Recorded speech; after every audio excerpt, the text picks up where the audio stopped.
town, and you had Dennis, who actually I think walks ahead of me in the parade. He's got the banner. Yeah. I want to know how the old man is able to walk 2/3 of a mile carrying a big radio. That's a good question. Well, it's not going to be easy this year, but I'm going to do it somehow. Congratulations, 2 old men carrying radios. The hardest part is recruiting people to help me. All right. How you doing on that? Well, Susan said she would help me if I really needed her. Yeah. Bringing in the younger generation. That's so kind of you, Wayno. All right. Are we on yet? Yeah, you're on. Oh, we're on. You've been on. We're on the radio. We're on. Okay, this is Dennis O'Brien here. Okay, Susan, we know Susan Johnson's here, and Kira Holmes, and Matt Rupar, and we got Wayne Norman on the phone. Wayne, thank you for coming on the show with us. It would have been a big loss to us to not have our traditional pre-Boombox Parade show with Wayne Norman. Thank you, Wayne. It's my pleasure to be here. It's a big event, and I'd like to talk about it. All right. Well said. Let's talk about it then. Okay, you did a show this morning with Annie Clark, Charlie O'Brias, and Mark Scrivener, I believe. And Tara Callisto. Oh, yeah. Tara Calixto, okay. Well, as you know, I don't get up till 8 o'clock normally, so I miss most of it. So you can just fill me in. But, one thing I want to say is what I always say every year. Got to bring those radios, folks. Got to bring those radios.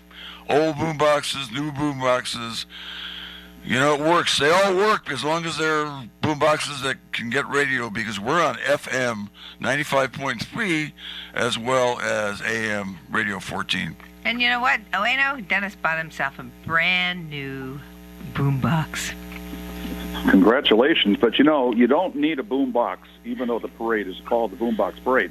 When boomboxes stopped being a thing, and they were a thing when this parade began, people have said, why don't you call it something else? We thought the name Boombox Parade has a nice ring to it. But really, all that matters, to follow up on Dennis's thought, is you bring a radio, any radio that works, any radio that makes sound, and you tune it to us. And we've got the whole marching band soundtrack. We don't want bands in this parade. The parade was created in '86 because we didn't have a band for the Memorial Day parade. And I think it's very important that thing morphed in from Memorial Day to 4th of July. This is a zany, celebratory parade, and that wouldn't work on Memorial Day. It's perfect for the 4th of July. And that would also translate into vehicles that are in the parade route. If you got a radio in that parade, tune it to 1400 and 95.3 FM and crank up that car or truck radio and help us out with the soundtrack. Because, as Dennis said, there's some dead spots in that parade route. We try our best to fill them in, but it's up to the people that come to the parade, the marchers or the spectators. There was a time when I had a cache of old boombox radios at home, and I would get down to the parade early and run around up and down the street handing them out to people. And sometimes I'd get them back, sometimes I didn't. But you know what? I don't have any left at work. The only one I have is a new one I just bought, and I'll be tuning in on FM. Well, here's the funny story about the way the boombox concept happened. After about 5 or 10 years, Sony heard about this parade, and they actually wanted to get involved. You may have seen me in some parades. Tomorrow will not be one of them, but in some parades, I've got this big red basketball-sized boombox. That was given to me that year by Sony, and they also gave us about 10 of them to give away. The thing has seen better days. It's been dropped inadvertently a couple of times, but they actually had a float in the parade. Now, that involvement lasted 1 year. I don't know why they didn't do it after that, but that big red radio that I use has been in probably the parade since maybe 30 years or so. Yeah, I remember that boombox, and it's great to know that's still going strong. I think Tom DeVivo also has a large boombox that he carries on his shoulder every year. I'm hoping to see it again this year. I think he's bringing it, and he was talking to me on the air on Monday about how many batteries it takes, and he's going out to get brand new batteries, getting ready for the 4th of July. Well, I know Kira Holmes, who's here, is organizing a group from the museum to march in the parade. Right, Kira? Of course. We can't miss the parade. It's so much fun, and you start at Jellison Square, end at Memorial Park. We're trying to see if we can find someone to hold a radio or something, because we're trying to do a different type of parade statement this year. But I don't want to take away from Wayne, because I'll be on in a little bit. But Wayne, thank you. Honestly, this parade is amazing. Well, we're glad you're in it, and I think that speaks to another point, that there are people who show up and they're spectators, and from personal experience, and probably from yours too, Kira, and Dennis and Susan, I think it's more fun to be in it. It's more fun to be walking down that double line down Main Street than it is to be sitting in a lawn chair. And for that matter, people ask me about the good places to sit. Well, I would say this, that it's going to be warm. It's going to probably be in the 80s. I mean, right now the forecast is dry. Let's see if that holds up. But if I were going to be a spectator in the parade, I would sit on the south side of Main Street and utilize the shade of some of the bigger buildings. We got a big crowd in front of our building at 720 Main Street. There used to be big crowds on the town hall lawn. They had those two big maple trees there. One of them came down in a microburst that came through in 2011, and they've just trimmed some of the branches off the maple on the town hall lawn in the last 2 weeks.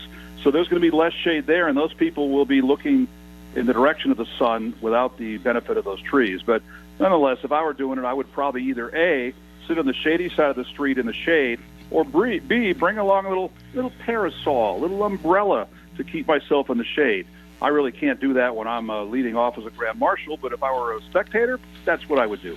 Well, Wayno, I've been listening to Pat Pagano and you every day. I've also been checking different weather reports on the internet, and of course they're not all the same.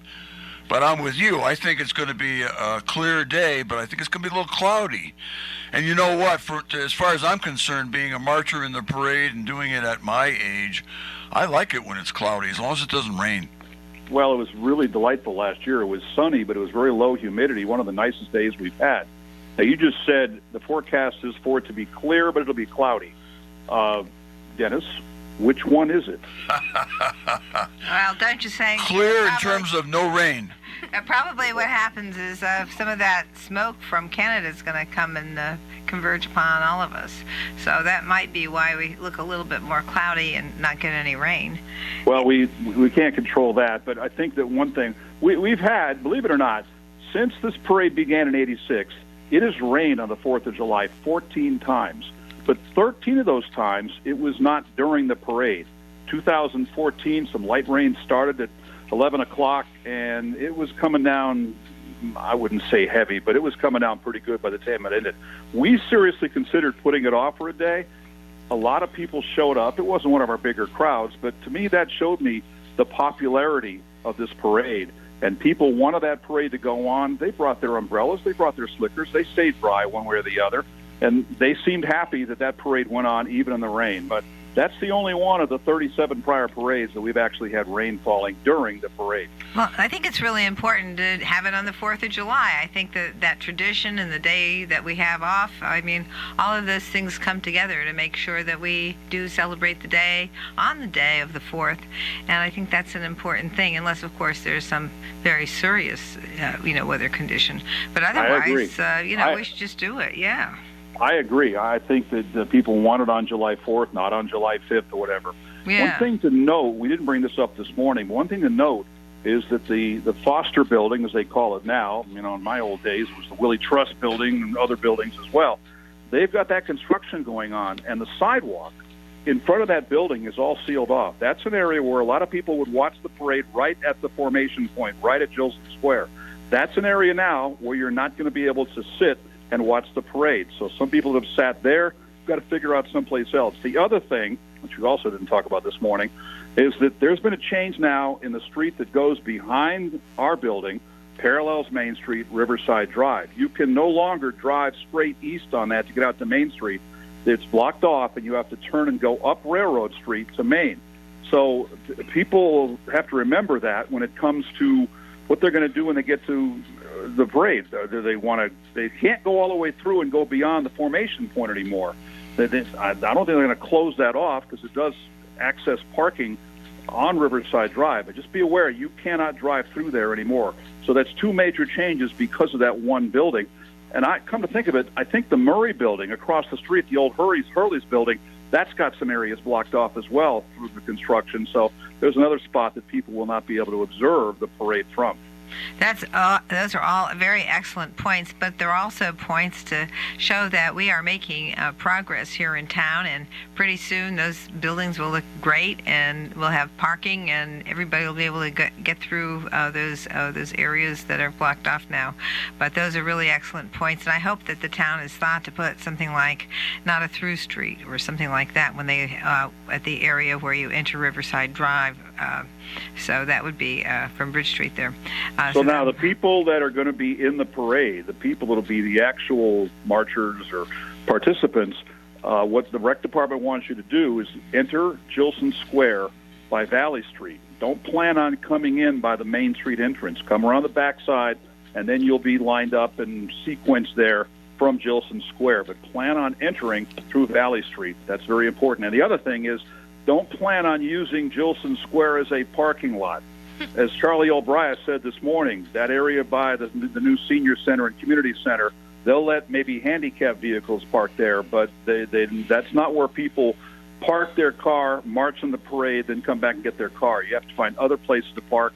You know, the new parking garage, the intermodal transportation center is one option. Exactly. The Crosby lot is another option. Exactly, and the parking garage, for those who haven't used it yet, is on Walnut Street. So, you know, you can get there from Main Street, take a left onto Walnut, and then the parking garage is right there, and it's got plenty of parking spaces for people, so it probably will provide more accommodation than the Gilson Square. And you just have to walk a couple blocks down the road. People often ask me, who's coming to the parade? And I go, I don't know. I mean, there's some people I know who are coming. We know the Traveling Fish Head Club will have some statement on their traveling fishes. And we know that the Willie Brew has been fantastic the last couple of years. The Haggerty family was really good about 10, 15 years ago. They've had fewer elements in the parade, but they had like 100 people. They had one year, I think they had somebody that came from Italy that was part of their family. They had like a block long of stuff. It was really fun. So I don't know what they're going to do this year. They'll probably have their fire engine in it, their 1932 Hagarosa fire engine. And then, of course, the Grand Marshal, who knows what he's going to be doing at the parade. Well, that'll be a surprise. but unlike most parades, this parade doesn't have any pre-registration. So people, I get this question like every day this time of the year. Who's coming? I don't know. We'll find out when they show up, and we'll watch the parade and see who's in it. And one thing that this started really in year one, the creativity that people do. Sometimes it's political based. Sometimes it's just some event that's going on in town. Sometimes it's a Little League team or a Cub Scout group or a Girl Scout group walking down the street. I think it really shows the value of community and how the community gets involved in this parade, and I think that's one reason why it's important. But we go back to the beginning here and just say that, hey, all you Girl Scout groups and Little League groups and whatever else is in it, please, in your unit, try to find a way to incorporate and or bring a radio or radios. Excellent point. And one other thing, I did listen to the show this morning, and I was very impressed with the fact that Annie Clark mentioned the idea to make sure that you don't bring your dogs unless they have some kind of dog shoes. So they do have little covering for dog feet because their feet could get burned on the sidewalk. Susan, did you like my line about that? My follow-up was that I'd said this about 10 years ago, but my line is that if you're going to bring your dog in the parade, you will be required to walk barefoot. Which you know good. Makes the point that they got their paws will get hot on the pavement, and your feet will get hot on the pavement. Better yet, keep the animals home. Yep. Keep them home, or they do have little shoes for dogs, so you could probably get some shoes. The other story that Annie told, that I've heard this story before, but I thought it was worth telling this morning, which I thought was great. Her mother was the one that came to us with the idea for the parade. Yep. I want to, from day one here, I want to disassociate myself with anybody that thinks that it was my idea. I didn't think it was going to work, and then it did work, and here we are. But Annie was in Atlanta at the time, and she didn't know much about it. Her mother didn't really tell her much about it. And the next day, she's in Atlanta, Annie, the daughter is, and she reads the Atlanta Journal-Constitution, and she sees a picture of her mother. That was part of that Associated Press story that ran worldwide. I got quoted in Spanish in a newspaper in Guatemala. That's amazing. That first paper got a lot of attention. Yeah, if you look deep on our website, you'll see the actual story. You go to the Boombox Parade page, and you'll probably find it at WILI.com/parade. But that thing ran nationwide, it ran worldwide, including Atlanta, and that is how the parade daughter found out about this creation of her mother, the great, late Cupid, Kathy Clark. Yeah, thank you for that, and thank you for remembering Kathy Clark. She was such a wonderful person. Anyway, Wayne, is this number 38?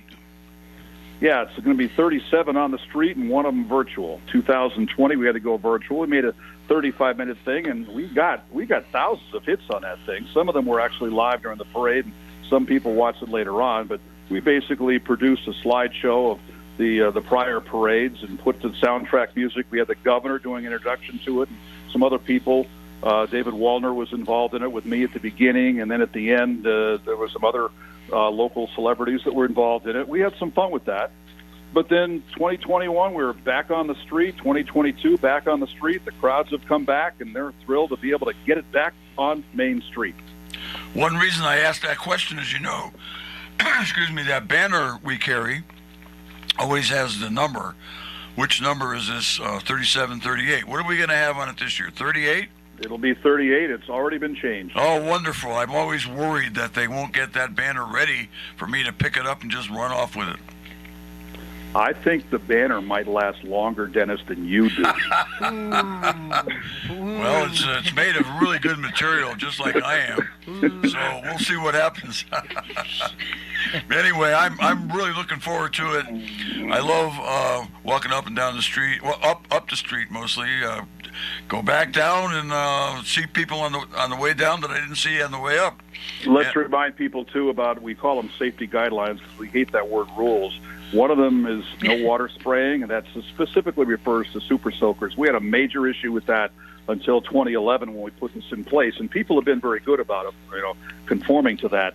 But one of the problems, besides people just getting wet that didn't want to get wet, is the fact that you're begging people to bring radios to parades, and then their radio is collateral damage, and the radio gets wet. So that is one thing. Don't leave your water at home in this parade. I know it's hot, I know it's summer, but that's not the way to keep cool.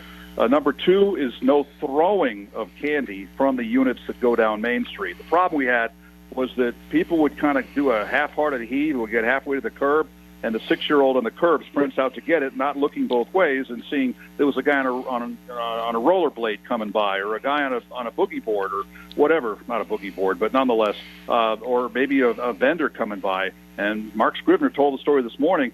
He had one, if not more, occasions where there actually was contact made. Yeah. But we're not saying don't give out candy. We're saying if you want to give out candy, go for it. Have someone with your unit and go over to the sideline and pass it out. I had one woman a while back tell me that her child said that he was thrilled, felt honored that someone actually gave him candy. He didn't have to go scrambling for it. They gave him candy.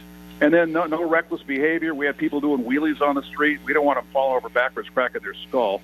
And then we had some people revving their car engines. And there was one year with a stock car up there. They put out some pretty acrid smoke that people got sick of. So we don't want those things in the parade. But otherwise, parade runs like a charm, and we're really looking forward to it on Tuesday, 11 o'clock, Gilson Square. I think the standards you've developed with the police department, the fire department, and other people in town have worked very well, Wayne. I'm proud to say that we had a Democratic Town Committee meeting a week ago, and our chairman, Leslie O'Brien, and one of the members of the town council, Dawn Niles, made a big point to the fact that, we're going to have kids marching in the parade with the local Democrats, but no throwing of candy. Hand the candy to the kids. I mean, that was said over and over and over again by Leslie and Dawn. So we hear you. It's a great rule, and we will follow it. And you talked about the coordination of local organizations. Don't leave out the Wyndham Rec Department. But between Tara and Charlie, they've been phenomenal. That goes back to Patty Anthony when she was rec director here. She began to help out, take charge. Now the rec department does it a lot to make sure this thing runs smoothly, and I truly appreciate that. Another person I want to mention in that regard is Jack Jenkins, who's always out there on Valley Street directing traffic and does a great job. And he hasn't missed the Boombox Parade and probably never. Yep, and I had an email this morning with the Attorney General, William Tong. He wants to come to both parades. He was asking how to do it. Both parades, meaning Columbia, which is an hour earlier than ours. And I gave him the logistics of that. Come down Valley Street and come down behind. But Columbia's got the water. If you want a Super Soaker parade, Columbia's got that. But they have a great parade in Columbia. We love those people, too. And we have a lot of people that do both parades, and Mr. Tong is going to be one of them. You know, I get around to a lot of the surrounding towns because I've worked in a lot of them, and the one thing I notice along the parade route, I see lots and lots. It's not just the Willimantic parade, not just the Windham parade, although we are the focal point of it, and we are where it takes place, but there are a lot of people who come into town from the surrounding towns and probably all over the place in Connecticut, but I see people in the crowd that I know from other towns, and a lot of them. Well, I've talked to people on the parade route from Africa, from Europe.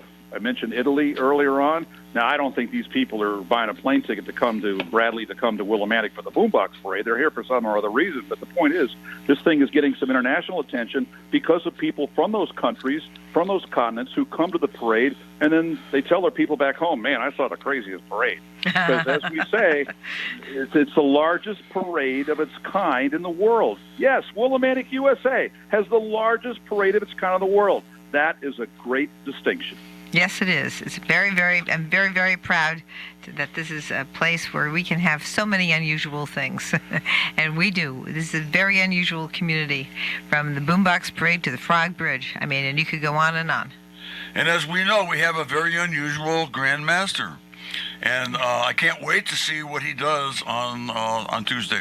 Absolutely. Would the Grand Master be also doubling as a Grand Marshal? Well, Wayne, you know, you're always correcting me when I misspeak, and you got me again. But I meant to say Grand Marshal. But Grand Master, I think it does the trick. I think everybody knows who I'm talking about. Dennis, it's low-hanging fruit. And also it describes you perfectly. But we're, as usual, I will be doing something which I consider to be timely. We'll have a little bit of fun with that, and my stuff is all ready to go. So now all I got to do is get the people out on Main Street on Tuesday at 11 a.m.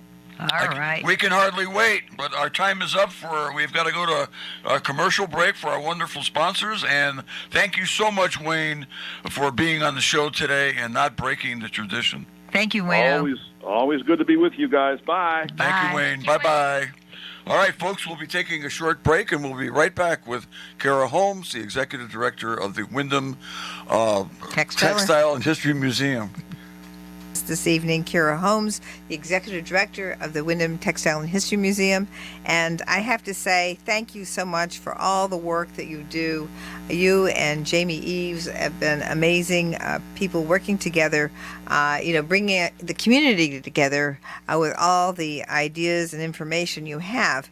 And I just wanted to start off a little bit and go back in time to June 19th to Juneteenth. And I was so impressed with the work that you did in conjunction with the NAACP and talking about Juneteenth and the reason now it's been a federal and state holiday here in the United States, and it talks about the commemoration of the emancipation of enslaved African Americans who didn't know that they were already emancipated. And so ever since they found that out on June 19th, 1865, they have been celebrating this as a holiday in Texas and around the country. But now we've made it a national holiday, and I have to say there was a woman on cable, CNN News, I think it was, who said that she spent 5 years walking to D.C. to talk to people all over the country about why she wanted to make sure this was a national holiday. And with that, I just want to thank you and the cemetery tour and tell us a little bit about your history here that's actually local, that's an impact on Juneteenth. Well, thank you, Susan, and thank you, Dennis, and also thank you, Susan, for attending, because it was a great treat to have you. Thank you. It was a wonderful event. We had about 34 people in the old cemetery right across from Stop and Shop, and we started off with Caesar Hall's grave. He actually served and protected his country and was supposedly promoted to corporal because he was on watch duty, and his fellow soldier was trying to retreat, and he actually conked him on the head with a rifle, is what we learned. Mm-hmm. So that's very interesting. This was which war? Revolution? Civil. Yeah, it was Civil War. Civil War, yeah. Okay. And it was just really fascinating to find that story out. And then we went to another grave. We call it Veterans Corner, actually. And unfortunately, I'm forgetting the gentleman's name, but he was most likely a Narragansett soldier, and he also served in the war too. And then we go on to the end of it, which is we have the Harris section, and in the Harris section there's another gentleman who served as well, and he did everything. He was, again, another wonderful soldier. So for each of these graves that I'm talking about, we actually put a 35 flag star, which was representing the Union, as well as we had some put in another cemetery too for other African Americans who served in wars. So one of the things also that impressed me is, and I hadn't really realized this until really recently, is that people that we honored in the cemetery had actually been part of the Underground Railroad.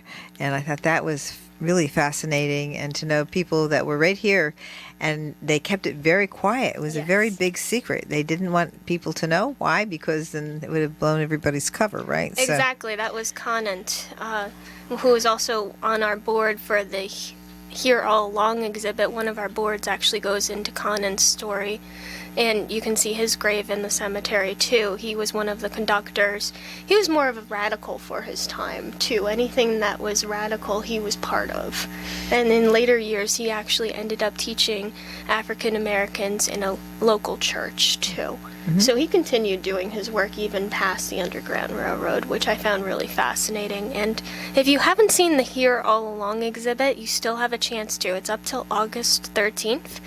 Our senior curator, Jamie Eves, is the one who put this beautiful exhibit together during COVID. He did all of this research into graves and cemeteries, and when you see the boards, you'll see history come alive, and it's a wonderful exhibit that you definitely must see. Connecticut Humanities sponsored it, as well as Jean Dismay, as well as Not Your Ordinary Juice Kitchen and Restaurant, which unfortunately is no longer with us, but we thank them so much for doing this donation for the exhibit. Wonderful, wonderful. And also, just to mention that the church that we're talking about is still standing on Maple Avenue.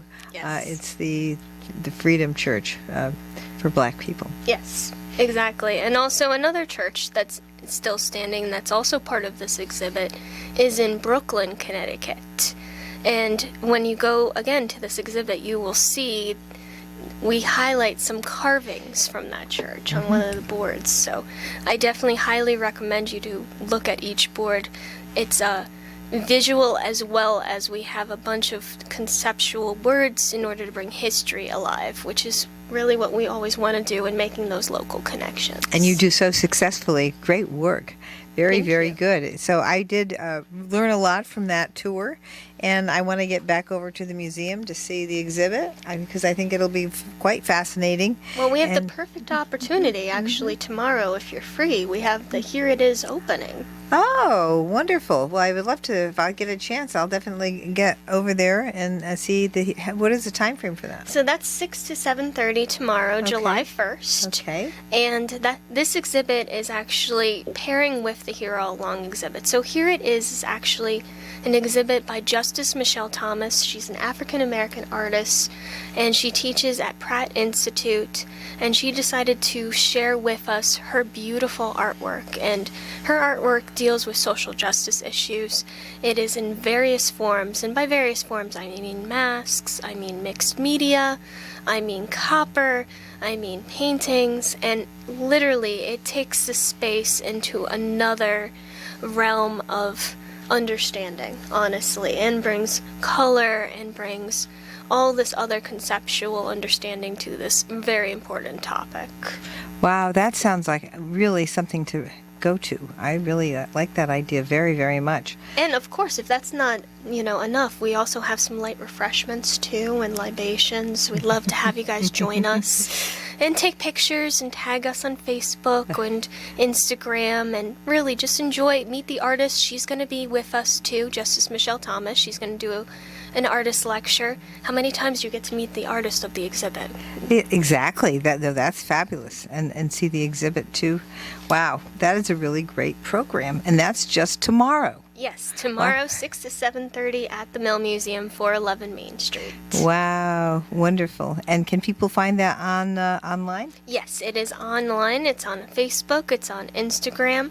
So there. And also you can call us tomorrow at 860-456-2178 if you have any questions. We'd love to answer them as well.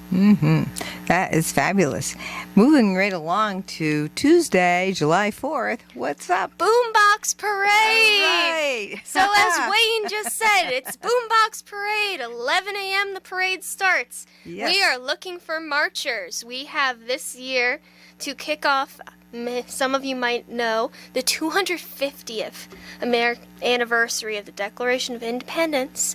And we are doing, because of that, we are using some historical texts, but also translating it into different languages in order to represent all the different immigrant groups that came to Willimantic.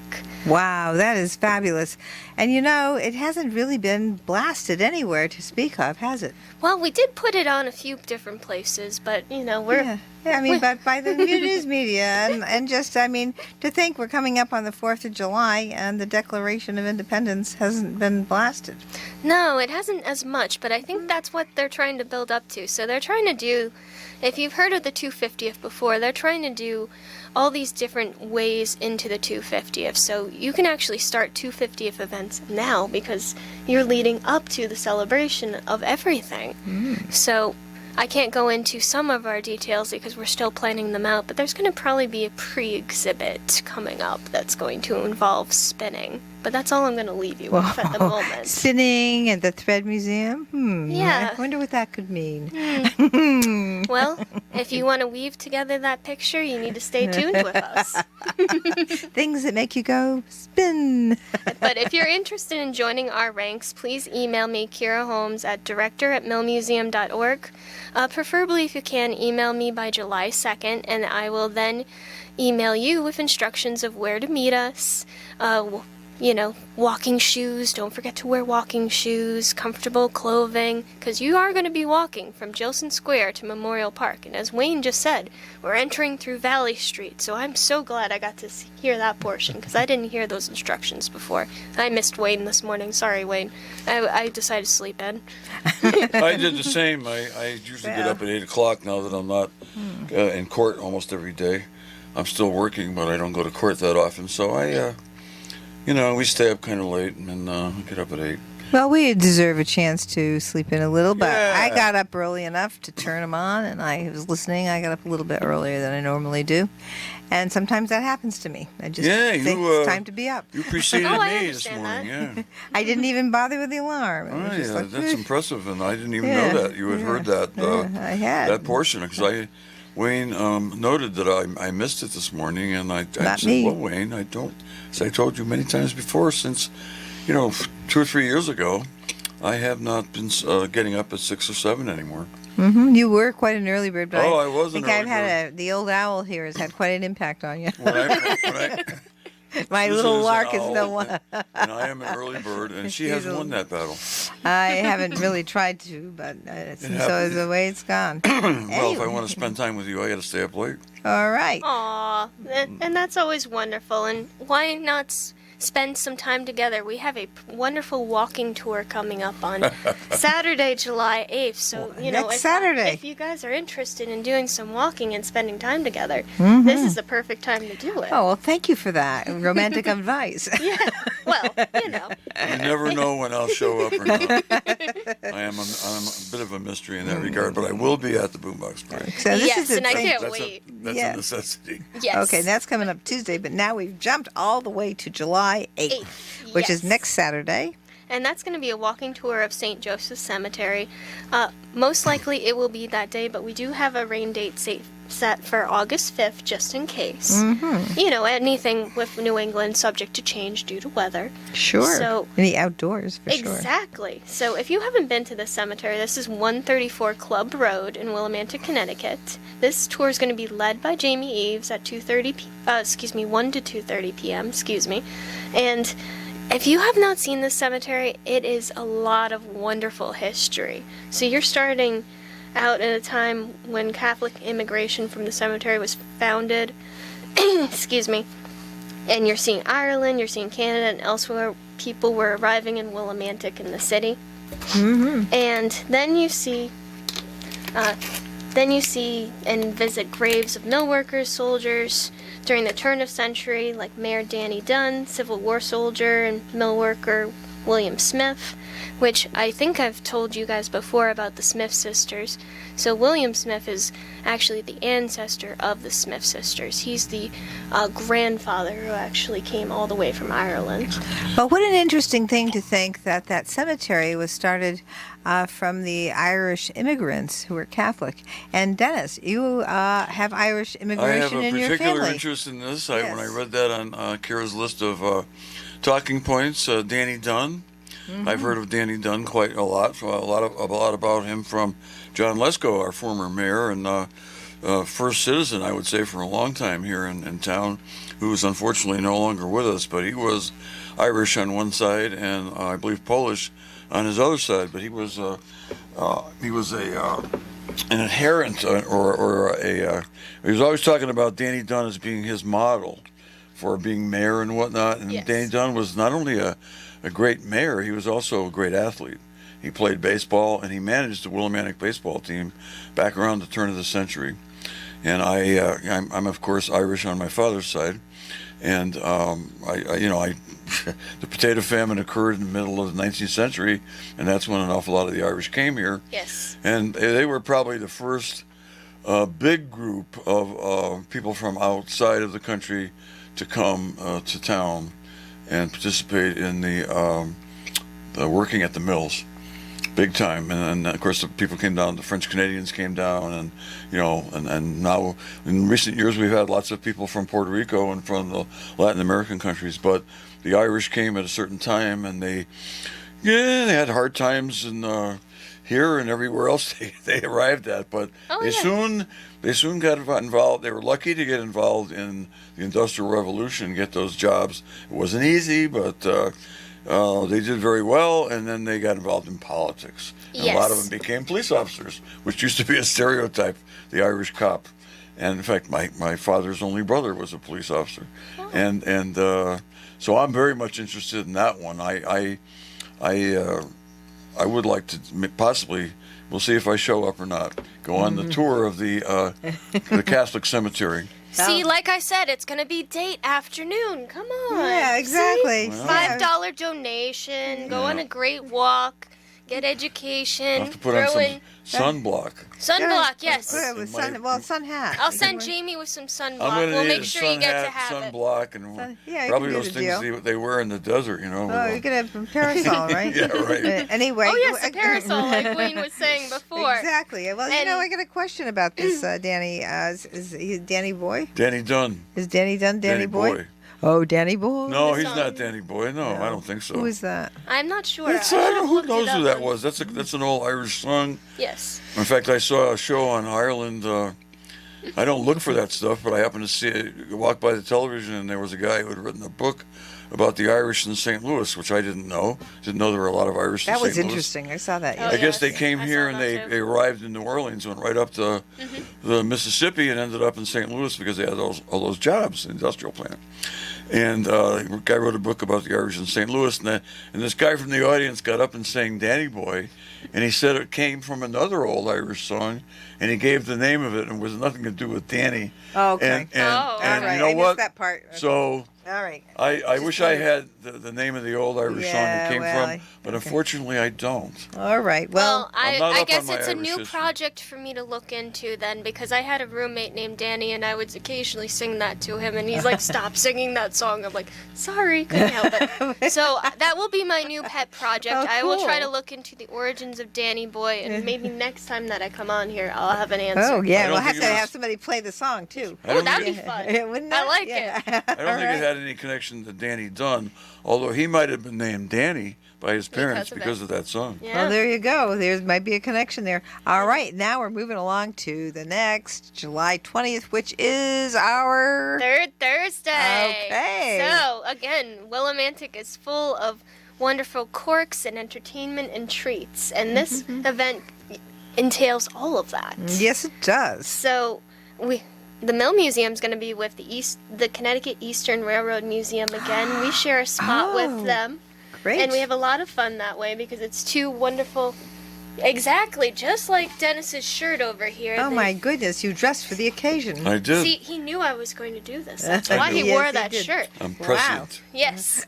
And so basically, I've been working with the Connecticut Eastern Railroad Museum for a little while now doing this partnership, and it works out great because this way we get to work together, we know what's happening at each other's places. And right now they're only open on Saturdays, so just Oh. if you are visiting, make sure it's a Saturday to go visit them because they do not have enough people at the moment to do Sundays. So if you're looking to volunteer somewhere also, please go join the Connecticut Eastern Railroad Museum because they love being open and they need your support. And it's the time of year for them to be open because, boy, what a lot of fun it is to go down to the Railroad Museum and see all the things that they put together. I'll never forget when they came to us when I was on the council back in the 80s, in the late 80s, and they wanted a $1,500 donation to get the thing started. And they Oh, said, wow. we'll do all the volunteer work. And a lot of people, some of the people, not a lot, because we got the vote to actually give them the $1,500, but everybody mumbled, they're really going to do all that? And they did do all that and more. And now here it is all these years later. And boy, what a great place. It is absolutely amazing. I haven't run in a while. I used to run a drinking about museums group, and part of the premise of it was to actually go to a museum and then go out for food. We actually got to go on the rail itself and pump the cart, and it was so much fun. Oh, we've done that. So I Yep. definitely highly That is fun. recommend going there. So third Thursday, I'm going to be doing a raffle. They're going to be handing out stuff, and then I will have a French flag kit.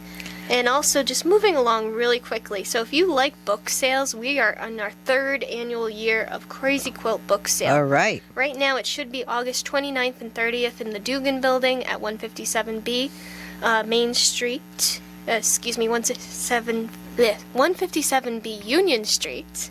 And there's going to be all these books for you to buy. It's a lot of fun. If you want to get rid of books, please contact me at director@millmuseum.org. We'd love to take your donation of books as well.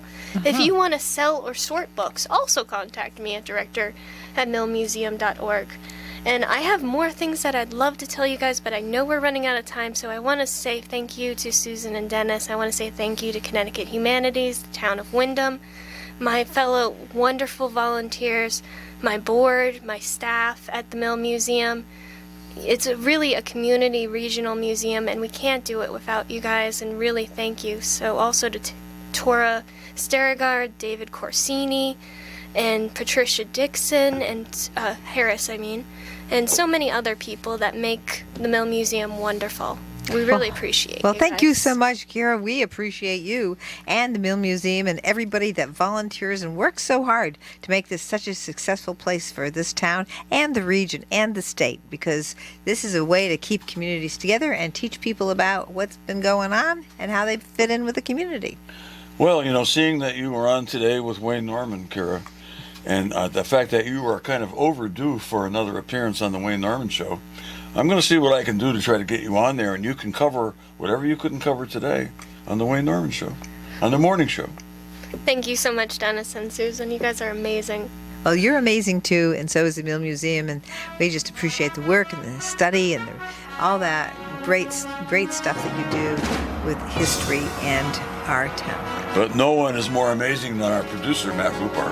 Matt, Yes. thank you so much for all you do, and just getting us on the radio so people can listen to our wonderful guests like Kira Holmes, and also getting us on local public access television with all this equipment you have and the way you do it.